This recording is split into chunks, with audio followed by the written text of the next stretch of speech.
వాటిల్లు. ప్రజల అవసరాలు తీర్చని కేంద్ర బడ్జెట్. ఆంధ్రకు జరిగిన అన్యాయంపై అఖిలపక్షం వేసి కేంద్రంపై ఒత్తిడి తేవాలని సిపిఎం డిమాండ్ చేసింది. యూనివర్సిటీకి ఎటువంటి కేటాయింపులు లేని బడ్జెట్ ఇది.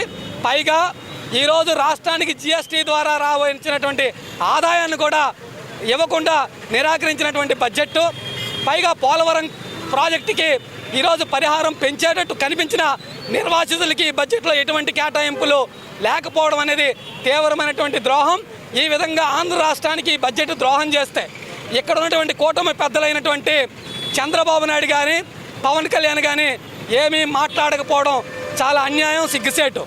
ప్రధానంగా విశాఖ స్టీల్ ప్లాంట్కి మేము కట్టుబడి ఉన్నాం, ప్రైవేటీకరణ చేయమని చెప్పి నారా లోకేష్ గారు నిన్న వచ్చి ప్రకటన చేశారు.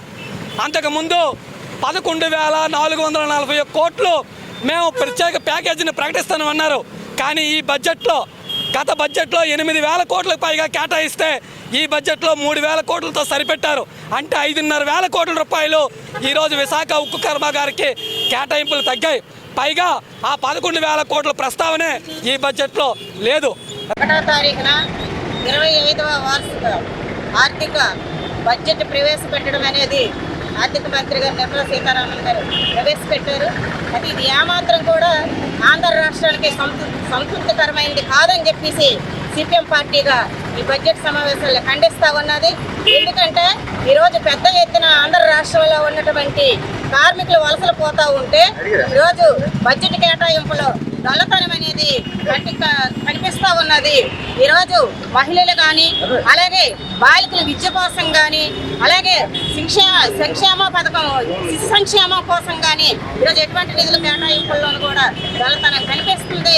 ఈరోజు కూటమి ప్రభుత్వం ఎందుకు ప్రశ్నించలేదు? ఆంధ్ర రాష్ట్ర ఎంపీల మీద ఆధారపడి ఉంది కేంద్ర ప్రభుత్వం అని చెప్పేసి ఓదరగొట్టినటువంటి పవన్ కళ్యాణ్ చంద్రబాబు నాయుడు గారు ఈరోజు ఎక్కడికి వెళ్ళారని చెప్పి సిపిఎం పార్టీ ప్రశ్నిస్తూ ఉంది. ఎందుకు మన ఆంధ్ర రాష్ట్రానికి రావాల్సినటువంటి ప్రత్యేక హోదా కానీ ప్రత్యేక నిధులు కానీ అడగలేదని చెప్పేసి సిపిఎం పార్టీ ఖండిస్తూ ఉన్నది.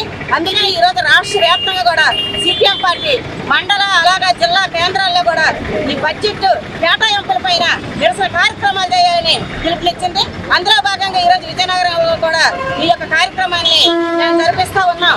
రాబోయే రోజుల్లో మీరు ఇచ్చే బడ్జెట్ ఏమాత్రం మధ్యతరగతి వాళ్ళకు మాత్రం 12,75,000 రూపాయల వరకు కూడా ఎటువంటి ట్యాక్స్ లేదని చెప్పారు. ఈరోజు సామాన్యమైనటువంటి ప్రజలు ఇంటి పన్ను కట్టకపోతే వీధిలోకి తీస్తున్నారు.